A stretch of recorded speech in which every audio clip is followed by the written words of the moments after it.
Greetings, welcome back Wellness Warriors, Coach Ma'at here.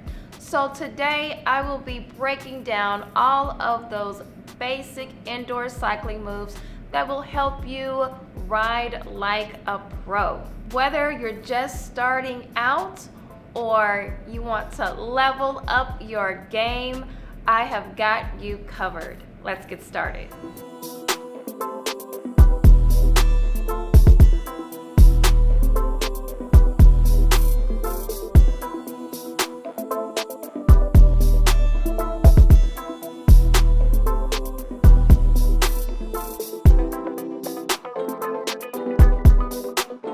So before we dive in, don't forget to subscribe to the channel at the Cycle Priestess. Also, don't forget to like, comment below. Tell me how you like this video. Like I said before, you need to learn the basics. And one of the basics of indoor cycling is making sure you have proper form. Not only is it essential for riding like a pro, but it's also essential for safety. With that being said, we will start with the fundamentals. So we'll be going over your hand positions, proper form, and the basics of riding like a pro. This is rhythmic cycling.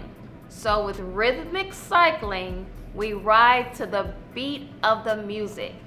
But before you go off and just ride to the beat, let's learn those fundamentals, those basic moves. All right, so let's talk about the different hand positions when you are in an indoor cycling class. Now, every bike is different, but these are just the basic hand positions, and especially if you come to one of my indoor cycling classes. So when we are seated here in the saddle, and your hands are here, we're gonna relax our hands here, our feet are flat, and this is our first hand position. Now, when we come up out of our saddle, hands at the bottom of the handlebars, again, relaxed position. That is our second position. And then our hands at the top of the handlebars here, that is our third position. So our first basic move is the seated flat. Now this is one of the most important moves because we do a lot of things in the saddle. So when you are doing a seated flat, if you come to my class, depending on whose class you go to, you may start on your right or left foot, but in my class, I start on the right. So we start on our right foot, pedaling. And with this, you want your feet to be flat. You don't want your toes to point down. You want your heels to come down as you are pedaling. And you want to make sure that you're keeping your core engaged. You want your grip on your handlebars to be relaxed. You want it to be a steady, rhythmic pace. So I'm gonna start my steady rhythmic pace here. So right, right, right, right. So this is what we would consider a seated flat in our first hand position. So here's a little pro tip. I always tell my students that if they're unable to do one of the advanced moves in class, to just stay in the saddle and add a push-up. A push-up is a great way to help yourself keep the rhythm in your legs while you're in the saddle. So here is a little, we're gonna add a push-up while we're stay in the saddle. So first, we wanna get the rhythm in our legs. So we start off on that right foot, right, right, right. And then we're going to remember our form, feet flat, strong core, relaxed hands, and we're gonna add a push-up. In 4, 3, 2, 1. Here, here, here. Keep that core strong. All right, now it's time for us to get out of the saddle. This is one of our most basic moves that we do often. So I call it walking it out. So we're gonna start off on our right foot, walking on our right foot. Just like this, second position. Right, right, right. Remember that second hand position? You are walking to the beat. You wanna keep that core strong. Your feet are flat, hips are back, butt over the saddle. Now, as we are walking on that right foot, we are going to add a dip. A dip adds more intensity as you are in that walking motion, and it's a great workout for your core. So let's start off on that right foot. Right, right, right. And now we're gonna add a dip. Dip, dip. Now, as you are dipping, you want to come all the way down to those handlebars. You're going to engage that core every time you go down. Now, one of our other basic moves is jogging.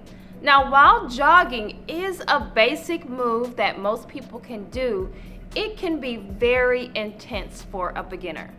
So again, we're going to talk about that proper form. Normally, when we're jogging, our hand position is at the third position. The RPM is usually between 60 to 80. This is a great workout for your core. Remember, keep those feet flat, heels down, don't point your toes. So first, let's just go into our walking position and then we're gonna jog. So if we are walking it out, 4, 3, 2, we're gonna pick up the pace right here. Right, right, right, right, right. So here we are, jogging it out in 4, 3, 2, 1. Now it's time to really get into our heavy tension moves. And this is why I consider this to be more of a moderate move. Beginners can still do this exercise. So we're going to work on isolations. Isolations are done out of the saddle or they can be done in the saddle. So when we're doing isolations, it is very important to turn that tension up. When you're doing an isolation, you want to turn the tension up to a point where it feels like very heavy tension, where it almost feels like it's a struggle to pedal. We usually do isolations at a slower tempo. So first, let's look at our walking tempo or our standing isolation. So first, we usually get into a walking pace. What we're going to do is we're going to take the bounce out, and that will be our isolation. So here's an isolation right here. So when you're doing an isolation, making sure the tension is where it's supposed to be, no bouncing, your hips are back, your butt is over the saddle. You want a strong core. This is going to really work your core. Remember to keep your feet flat. And remember to breathe. Your upper body is still. Your power comes from your core and your lower body. Same thing with a seated isolation. So when you're doing a seated isolation, you want to make sure that the tension is up high. Make sure you still can move your legs, but you want to make sure that your feet, the bottom of your feet, are flat. You want to really make sure that you feels like you're digging with the heels of your feet. Your core is strong and engaged, and just like a standing isolation, you want to keep that upper body really still. You want to power through your core and your legs. These next moves are some great basic moves, but I still put them in a moderate category because they do take a lot more coordination, balance, and control. First, we're gonna start with a figure 8. A figure 8 is a great move to add to your workout because it works your core, and sometimes we use it just to give you a few seconds or more of a break in between those advanced moves. So let's start with our figure 8. When we're doing a figure 8, we are usually walking it out. So let's get started here. You're gonna walk, start on your right foot, right, right.